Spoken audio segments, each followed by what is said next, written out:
But anyway, well, I was reading in the paper here, the University Hospital of London, they've been doing them heart bypass operations. You've been noticing that? Just don't worry about it. That's never alive. But they've been doing these heart bypass operations, but they've been using turtles' hearts. Have you been reading about that, Benny? You're not up on that? Oh, they've been using, imagine the availability of a turtle's heart. Very successful operation. No kidding. A week later, the guy walked out of the hospital. 6 weeks later, he got to his car.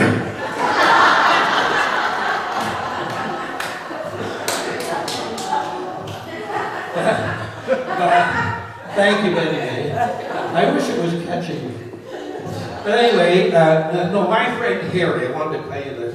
My friend Harry was being released from the psychiatric hospital in London last week. And did you know that Rosie, that to get out of a place like that, you have to answer a couple of questions? I thought you would know. No, don't make fun. But anyway, my friend Joe goes in, and the doctor said, Joe, he said, I've got 2 questions for you. If you get them right, you can pack your bags and go home. So the doctor said, Joe, if I was to cut one of your eyes out, what would that mean to you? Well, he said, I'd be partially blind. The doctor said, that's right, Joe, you're halfway home. He said, if I was to cut the other eye out, what would that mean to you? Well, he said, I'd be totally blind. Well, he said, Joe, pack your bags and go home. So when Joe was going down the hallway, his best friend, Harry, was waiting to go to see the doctor. And he said, Harry, I got the answers to the 2 questions. He said, you give the doctors those 2 answers. He said, you're out of here, just like me. So Harry goes in, the doctor said, Harry, if I was to cut one of your ears off, what would that be to you? And he said, I'd be partially blind. Well, he said, okay, if I was to cut the other ear off, what would that be to you? He said, I'd be totally blind. Well, he said, Harry, how do you figure that? Well, he said, my hat would fall down over my eyes.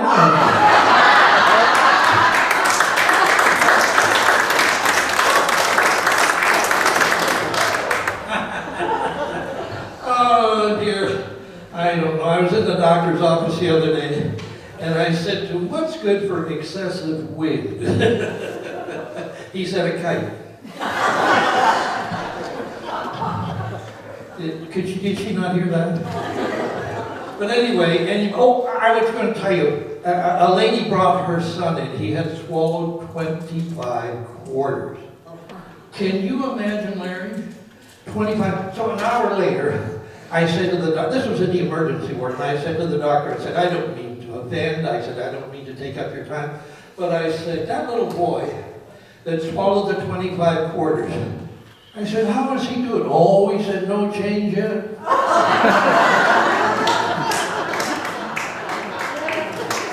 And then this other lady brought a baby in, and she said, Dave, my baby has swallowed a bullet. He said, what? My baby has, what do I do? He said, give him a shot of castor oil, but don't point him at anybody. Oh, I don't know, it's just ridiculous. But, how many of you remember Rita McNeil? Yeah. Well, I used to travel with Rita, you know, and I was in the Blythe Festival Theater with her.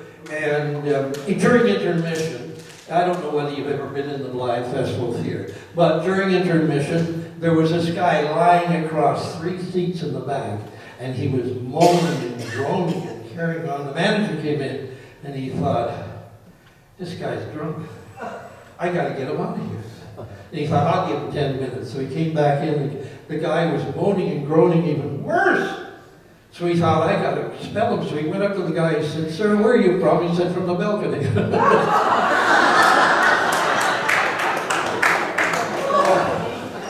don't know. But Larry Carew here, we used to go to night school together, right here. Didn't we? Didn't we? Yeah. And I'm getting a reflection off your head there. Like this guy down here. But anyway, we went to night school. And it was embarrassing, wasn't it? Because before we could start our course, they showed us a picture of nothing but bird legs. And we had to tell them the size of the bird, the age of the bird, the name of the bird, and the sex of the bird just by looking at its legs. Weren't you embarrassed? Yeah, so I said to Larry, I said, I ain't putting up with this. So I went up to the man, and I slammed my paper on his desk, and I said, imagine having to tell the name of a bird by its legs. I'm leaving! So as I was going out the door, he said, by the way, sir, he said, what is your name? I said, you tell me.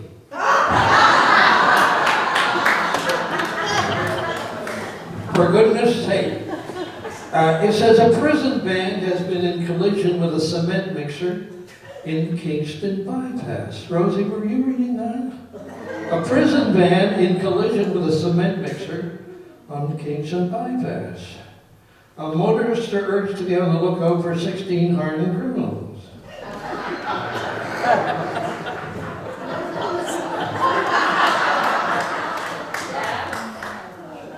But anyway, it's so nice to have Larry, my brother. Don't pick your nose again, Rosie. What's the matter with you?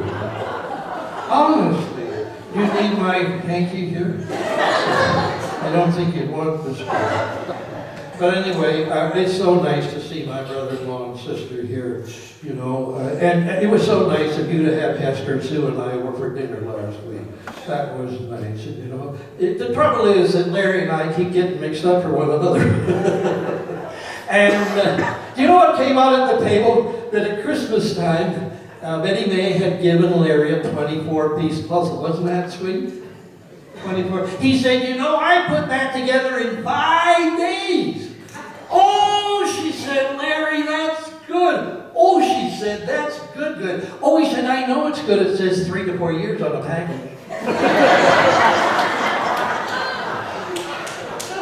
But it came out that when they was courting, that he was very affectionate. Isn't that what you said? Not like what he is now, but he was good. Yeah. And he got emotional. He said, I used to kiss the stamps on your letters because I realized your lips had touched them. And she said, ain't that a ripper? And I used to wet them on the dog's nose. Oh, dear. I don't know. He's nice now, but when he was first married, he was miserable, you know. In fact, when his mother-in-law came up over, he kept cut the dog's tail off so there'd be no signs of welcome. But they have this cat, and its name is Butcher. And it got awful bound up last week. Isn't that what you said? Yeah. Betty May? Oh, yeah. So they took it to the vets, and the vets said, well, he needs a laxative. So they gave him a laxative. He said, just give him 5, 6, 7, 8, 9 tablespoons full. It would clean him up, fix him up. So the vets called and said, Betty May, how's your cat doing? She said, I don't know, I ain't seen it. He said, the last time I saw it, we headed north with 10 other cats. Then 5 were digging, 3 were covering, and 2 were scouting for new territory. Oh, dear, I don't know. I'm going to tell you, anybody ever been in the Maple Leaf Gardens? Yeah, I was there at playoff time, you know, years ago. And they were scouting tickets outside. The tickets were scarce. We could hardly find a seat. And I got in, and the place was full, except this little old lady in front of me. There was a seat next to her that was empty. So I got the courage, and I said, honey, what's the story on this seat? Oh, she said, that's my husband's seat, but he's passed away. I said, couldn't you give his ticket to somebody else? Oh, she said, they're all at his funeral. I don't know, it's just, but ladies and gentlemen, as an aide advisor of the Prime Minister, I'm interested in health care, you know. And actually, I used to work for Revenue Canada, you know, years ago. Well, you know Betty May, how I worked for Revenue Canada. I applied for the job. They said to me, what's 32 and 32? I said, 96, I got the job. It was the closest. But I think it's all in confidence. You wouldn't spread, this is an intimate, you wouldn't spread things around, would you? No. I think Justin Trudeau is on that marijuana stuff. Because he told me he was going to have a joint session with Parliament. And then he was going to have a potluck dinner. I can tell you're not into drugs. But he told me, he said, Clem, we're going to send a man to the sun. I said, Justin, you cannot do that. Well, he said, the Americans that sent a man to the moon, we're going to send a man to the sun. I said, they burn up before they get there. He said, we'll send them at night. Ah, dear, I don't know. It's just ridiculous. But, I was reading in the paper here on health care. And we spend $100 million on health care and $2 billion on get well cards or something like that. You have them health food stores around here where you live? You ever notice that the people that serve you in the stores look like death warmed over? I stay away from all natural foods. Let's face it, 90% of people die of natural causes. Larry Carew told me he don't eat them organic foods. Isn't that right, Larry? I said, I thought they were supposed to be good for you. He said, Clem, at my age, I need all the preservatives I can get. He said, when I open my eyes in the morning, if I don't see candles and smell flowers, I get up. Now, it sounds miserable, but it's practical. You know what Betty May does before he gets out of bed? She puts a mirror to his nose. If it fogs up, she starts a coffee. Well, there's one way to keep people healthy today, and that's to tell them the price of a funeral. You ever notice how the cost of going down is going up? Well, you remember Uncle Harry, Betty May? Yes. 10 years ago, we buried Uncle Harry. Are you getting tired? 10 years ago, we buried Uncle Harry. So far, his funeral has cost us $40,000. Imagine, Rosie, $40,000. We buried him in a rented tuxedo. He was such a clean nut. He had 4 baths a day and 8 showers. So out of respect for his cleanliness, the whole funeral procession went through the car wash. But I don't make fun of death. But I said to my wife, Esther Sue, I said, if it ever gets to the place where I got plastic hips, plastic elbows, plastic knees, plastic ankles, I said, don't worry about a casket, just throw me in the blue box. Oh, dear. I don't know, it's just ridiculous. But at home, Mother used to just give us tongue sandwiches. Betty May, did you used to get tongue sandwiches? Oh. It is. I mean, tongue sandwiches, I mean, just the smell of them. Oh. My favorite is egg sandwiches. Anything that comes out of an animal's mouth, I don't like, you know. She used to give me tongue sandwiches, so my favorite is egg sandwiches.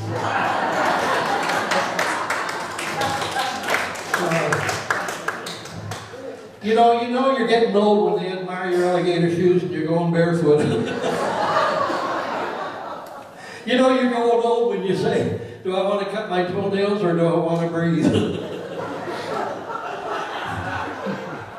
But my wife, Esther Sue, I want to tell you about Esther Sue. I just love her. But I actually won her on a game show.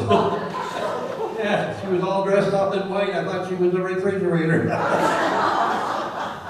But beautiful, beautiful, you'd never call her. But she can make do. I have never seen a woman make do like Esther Sue. She lost a tea strainer. She's using a fly swatter. Cook. Nobody can cook like Esther Sue. She uses a smoke detector as a timer. I always know when we're having salad for dinner because I can't smell nothing burning. Oh, it's just... How many of you men get 2 choices for dinner? None of you. I get 2 choices for dinner every night. Take it or leave it.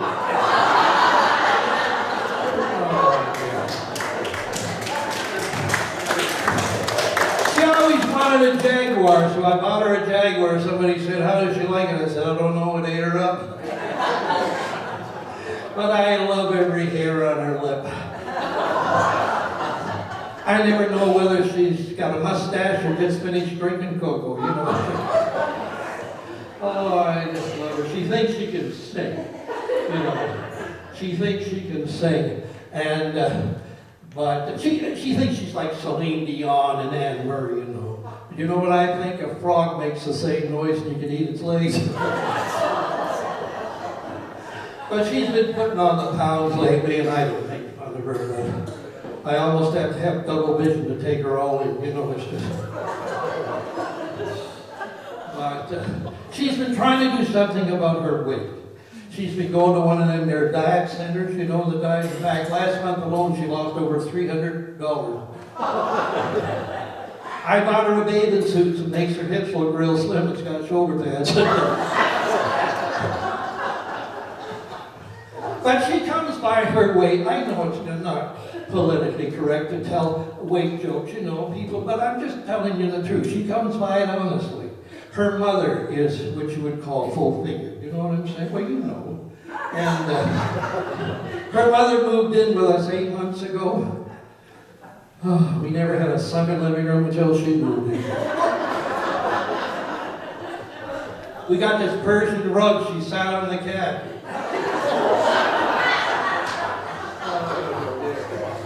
But I don't know. But she doesn't do any housework. She's like Rosie here. She doesn't do any housework. You know what she does when company comes? She throws drop cloths over everything and tells people we're painting. But I think dusting is women's work. Wouldn't you say, Larry? Yeah. Us men, we need a layer of dust around to show us where to put things back. Oh, dear, I don't know. But she calls me cutie. Isn't that the sweetest? Isn't that sweet? Yeah, that's the only joke you've got.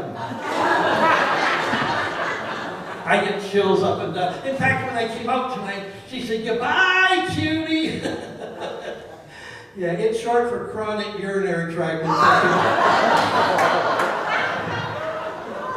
But, ladies and gentlemen, I don't sell my material to cheap magazines like the Betty May reads, like the National Enquirer. I come right out in my meetings like tonight and I tell people the truth. I was born in Hamilton, Ontario in 1962.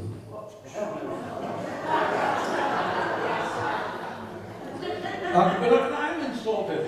I was born in Hamilton, Ontario in 1962. Yeah, the room next to me was 1963. But my mother, bless her heart, she's 89 years of age. She's a travel agent for guilt trips. She's got this gray hair that's really thin, and she teases it really high. In fact, it's so thin I can see the light on her scalp. She looks like a dandelion gone to seed. In fact, every time I hug her, I have the greatest urge to go poof. But she's losing her memory. And I know it upsets Betty May and the rest of the family, but it don't make no mind to me. I mean, this year I got 8 checks for my birthday. That's $40. She said, "You will never amount to anything because you procrastinate." I said, "You just wait." Yeah. Oh, honestly, I could use an aspirin right about now. But I don't know whether you know, I'm a C-section baby. Do you understand what I'm saying? Now, as you look at me from back there, would you notice the difference? No, see, you wouldn't notice it, but I'm a C-section baby. But it's had its effects. It's had its effects. I know that's true because every time I leave the house, I go out the window.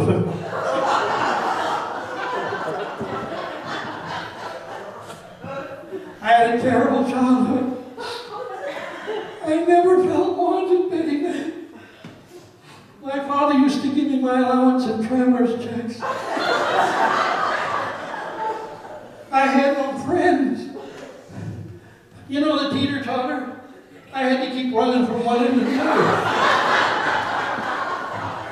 They had to put a pork chop around my neck to get the dog to play with me. We had fire drill in our house. My father grabbed the pets, my mother grabbed the jewelry, my sister ran for help, and I was in charge of the fridge and stove. I had to share the sandbars with the cat. They made me visit my grandparents for a week every summer. I hate cemeteries. But it's a slow delay over here. But anyway, my brother-in-law died last week, and not this one over here, but he died last week. He was a karate expert. You know karate. In fact, and he just joined the army. And the first time he saluted, he killed himself. But I just go from, sometimes I feel like I'd like to drown my troubles. But, but I wouldn't do it. I feel like I'd like to drown my troubles, but I can't get my wife to go swimming. No, I'm just kidding. I'm kidding. I think marriage is great. Hey, if it weren't for marriage, us men would go through life thinking we didn't have any faults. But anyway, I don't want to tell you about my son, Harley. He's dumber than a bag of hammers. You know? He's lazy. He is so lazy. No kidding. He's so lazy. He puts popcorn in a pancake mix to get him to flip over by himself.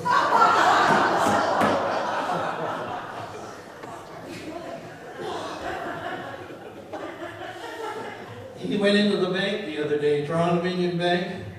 He said, I'd like to open a joint account with somebody who has money. Honestly, he just has the one leg, just the left leg, you know, And it doesn't seem to matter to Harley, you know, that he just has, except that when they sing that song, the hokey pokey, you put your left one in, he goes down like a ton of bricks. Oh, dear. But he phoned home the other day. He's in the university. He said, Dad, I need $300. I said, I can't hear you.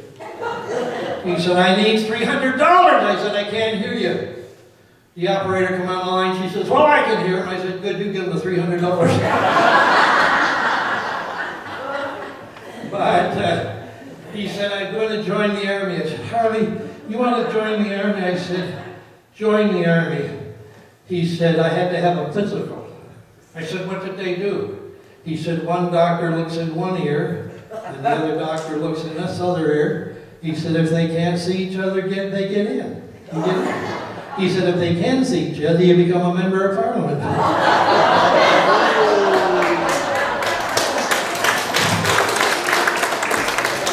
Well, ladies and gentlemen, I don't know. Would you like to hear me sing a little bit before I go? Okay. Give me a better hand than that. What is the matter?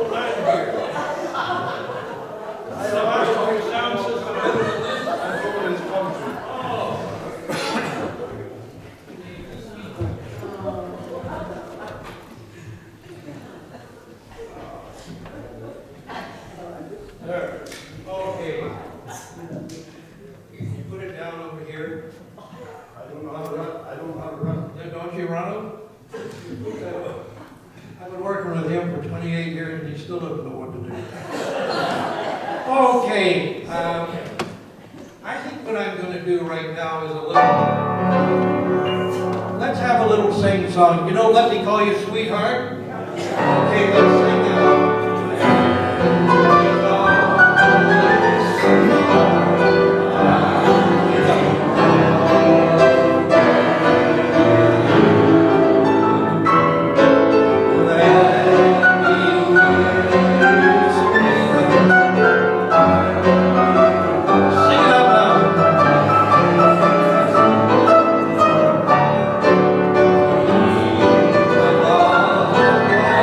Free.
Ladies and gentlemen, I have another show. It's a music show. And how many of you remember Vera Lynn? She sang during the war, and she's still living. I corresponded with her for many years. She's 102, and she's actually thanked me, and I'm nothing. She thanked me for including her in my show. And in my show, I do a tribute to her, and I sing. I'd like to, those of you that remember it, we'll meet again. Don't know where, don't know when, but I know we'll meet again some sunny day. Keep smiling through, just like you always do, till the blue sky comes the dark clouds far away. So will you please say hello to the friends that I know? Tell them I won't be long. They'll be happy to know that as you saw me go, I was singing this song. We'll meet again. Don't know where, don't know when, but I know we'll meet again some sunny day. So will you please say hello to the friends that I know? Tell them I won't be long. They'd be happy to know that as you saw me go, singing this song, sing it now. We'll meet again. Don't know where, don't know when, but I know we'll meet again some sunny day.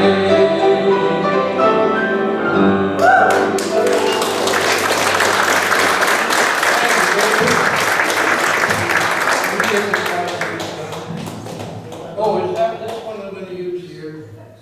Can you get out of the way?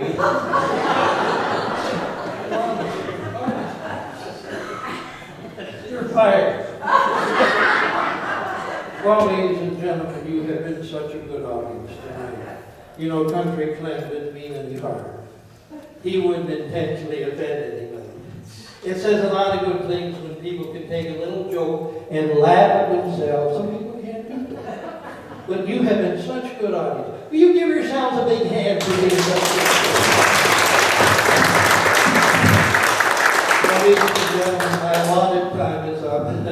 I got that off my insurance policy. But I like to leave people with a little thought, you know, before I go. As you slide down the banister of life, may the splinters never point the wrong way. Thank you very much. Let's move forward.